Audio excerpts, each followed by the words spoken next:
अस्सलामुअलैकुम स्टूडेंट्स। आज का जो हमारा लेक्चर है वो है सेल ऑर्गेनल के ऊपर होगा। सेल ऑर्गेनल के बारे में हम पढ़ेंगे, तो वीडियो को स्टार्ट करते हैं।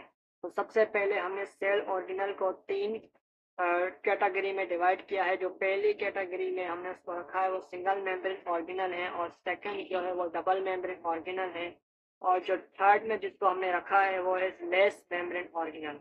तो वीडियो को स्टार्ट करते हैं। सबसे पहले सिंगल मेम्ब्रेन ऑर्गेनल के बारे में पढ़ते हैं।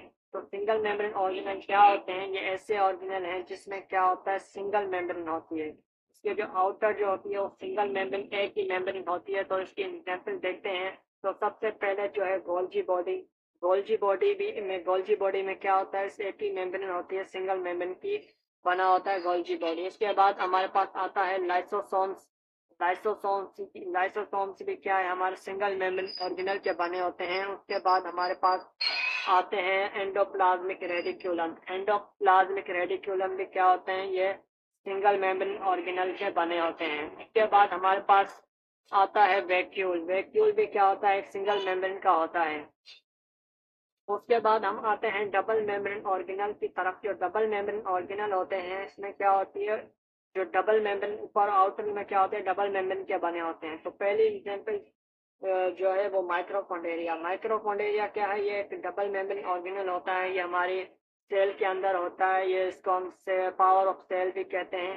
ये क्या करता है, हमारी सेल एनर्जी को क्या करता है, ऐड करता है, मन एनर्जी को स्टोर करता है सेल के अंदर।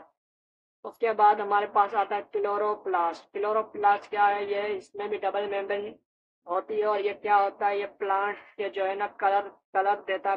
प्लांट्स के जो होते हैं ना उसके अंदर तो वो होते हैं, पत्ते होते हैं, उनको क्या करता है, ग्रीन कलर देता है। उसके बाद हमारे पास तीसरी जो एग्जाम्पल है वो है न्यूक्लियस। न्यूक्लियस जो है ये हमारा सबसे बड़ा, सबसे लार्जेस्ट पार्ट ऑफ सेल का हिस्सा होता है। और इसमें भी क्या होती है, डबल मेम्ब्रेन ऑर्गेनल। ये भी क्या होता है, डबल मेम्ब्रेन ऑर्गेनल होता है। उसके बाद हम आते हैं लेस मेम्ब्रेन ऑर्गेनल की तरफ। इसमें क्या होती है, नो मेम्ब्रेन, मेम्ब्रेन मौजूद नहीं होती। तो सबसे पहले जो इसकी एग्जांपल्स हमने देखी है वो है राइबोसोम्स। राइबोसोम्स क्या होते हैं, इसमें भी क्या होते हैं, सेल मेम्ब्रेन मौजूद नहीं होती। उसके बाद हमारे पास दूसरी जो एग्जांपल है वो माइक्रोट्यूबुलेंस। माइक्रोट्यूबुलेंस में भी क्या होता है, सेल मेम्ब्रेन मौजूद नहीं होती। उसके बाद जो थर्ड जो एग्जांपल है वो है सेंट्रोसोम। सेंट्रोसोम्स में भी हमारे क्या होते हैं, सेल मेम्ब्रेन मौजूद नहीं होती है, एब्सेंट होती है। उसके बाद हम आते हैं सेल वॉल की तरफ। सेल वॉल क्या होता है, इसके बारे में हम पढ़ेंगे। तो सेल वॉल जो है, हमारी सेल वॉल जो है ये आउटर कवरिंग होती है सेल की। Outer covering of cell, cell की आउटर कवरिंग को कहते हैं। और इसको किस साइंटिस्ट ने डिस्कवर किया था, तो उस साइंटिस्ट का नाम जो था वो रॉबर्ट हुक। तो रॉबर्ट हुक ने जो है डिस्कवर किया था, एक सेल को भी रॉबर्ट हुक ने डिस्कवर किया था, और सेल वॉल को भी जाहिर बात है रॉबर्ट हुक ने डिस्कवर किया। उसके बाद आते हैं कि ये क्या काम करता है, सेल वॉल क्या काम करती है हमारे सेल के ऊपर। तो ये काम क्या करती है, तो ये क्या करती है, शेप देती है सेल को शेप देती है, और उसको एक साइज में रखती है। उसके बाद प्रोटेक्ट भी करती है। सेल वॉल क्या करती है, शेप देती है और साइज देती है। उसके बाद प्रोटेक्टिव भी करती है, माना प्रोटेक्ट करती है। उसके बाद आते हैं कि प्रोकैरियोटिक सेल में भी क्या होती है, सेल वॉल मौजूद होती है। जो हमारा बैक्टीरिया सेल है उसमें भी क्या होती है, सेल वॉल मौजूद होती है। और एक ये आपको इम्पोर्टेंट एमसीक्यूज में आ सकता है कि सेल वॉल जो है बैक्टीरिया सेल में मौजूद होती है। और एक इम्पोर्टेंट नोट मैंने यहाँ पे लिखा है जो बहुत इंपॉर्टेंट है, एमसीक्यू बहुत बार आ सकते हैं, जो है एब्सेंट होती है एनिमल सेल्स में। एनिमल सेल्स में क्या होती है, सेल वॉल क्या होती है, एब्सेंट होती है, एनिमल सेल्स में मौजूद नहीं होती। क्यों मौजूद नहीं होती ये हम आगे जाके पढ़ेंगे। तो उसके बाद हम आते हैं सेल्यूलोज की तरफ। सेल्यूलोज जो है ये क्या होता है, ये सेल्यूलोज जो है ये कार्बोहाइड्रेट का बना होता है। सेल्यूलोज जो है कार्बोहाइड्रेट है, एक शुगर है, स्वीट शुगर कहते हैं इसको। उसके बाद जो है ये प्लांट सेल वॉल जो है ये सेल्यूलोज की बनी होती है। जो प्लांट सेल वॉल होती है ना वो सेल्यूलोज की बनी होती है।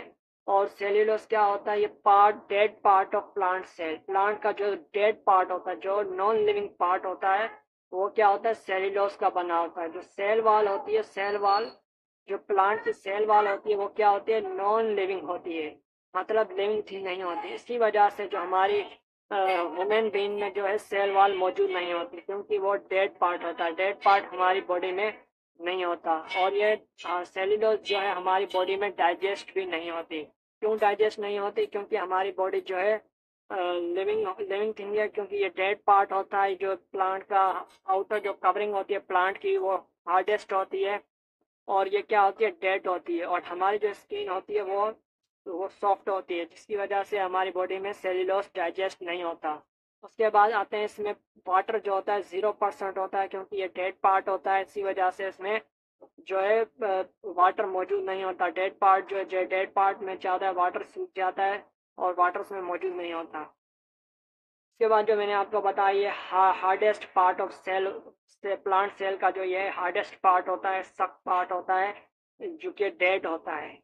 उसके बाद आते हैं सेल्यूलोज। सेल्यूलोज में मैंने आपको बताया ये डाइजेस्ट नहीं होती ह्यूमन बॉडी में। ह्यूमन बॉडी में डाइजेस्ट क्यों नहीं होती? क्योंकि हमारी बॉडी में सेल वॉल मौजूद नहीं होता, इसी वजह से हमारी बॉडी जो होती है सॉफ्ट होती है, इसी वजह से जो है डाइजेस्ट नहीं होता सेल्यूलोज। उसके बाद आते हैं कि जो ये डाई डाई या ग्रीन स्टेन है, एक साइंटिस्ट का नेम है, जिसने जो है बैक्टीरिया की सेल वॉल के कलर को मालूम किया। किस तरह से कलर को मालूम किया? ये जो अगर ग्रीन पॉजिटिव बैक्टीरिया होंगे, जो ग्रीन पॉजिटिव बैक्टीरिया होंगे, उसकी जो सेल वॉल का जो कलर होगा वो क्या होगा? पर्पल कलर होगा। साइंटिस्ट ने क्या बताया? जो ग्रीन पॉजिटिव बैक्टीरिया होंगे, उसकी जो सेल वॉल का कलर होगा वो क्या होगा? पर्पल होगा। उसके बाद उसने दूसरा जो पॉइंट बताया, उसने कहा कि जो ग्रीन नेगेटिव बैक्टीरिया होंगे, उसकी जो सेल वॉल का जो कलर होगा वो पिंक होगा। इसी वजह से साइंटिस्ट के नाम नाम को ही जो है इस रूल को हमने डिस्कवर किया, green blood positive bacteria. Scientist का नेम क्या था? ग्रीन स्टैंड को ही लेकर क्या करा? ग्रीन पॉजिटिव बैक्टीरिया, इसको एक रूल दिया, और जो है नाम डिस्कवर हुआ। उसके बाद जो है ये साइंटिस्ट ने ग्रीन पॉजिटिव बैक्टीरिया की जो सेल वॉल का जो कलर था वो पर्पल होगा, और जो ग्रीन नेगेटिव बैक्टीरिया होंगे उसके जो सेल वॉल का कलर होगा वो पिंक होगा। तो आज की इस वीडियो के लिए इतना काफ़ी है। तो नेक्स्ट वीडियो में हम पढ़ेंगे सेल मेम्ब्रेन के बारे में पढ़ेंगे। नेक्स्ट वीडियो में हम सेल मेम्ब्रेन के बारे में पढ़ेंगे कि सेल मेम्ब्रेन क्या होती है। तो चलते हैं नेक्स्ट वीडियो की तरफ।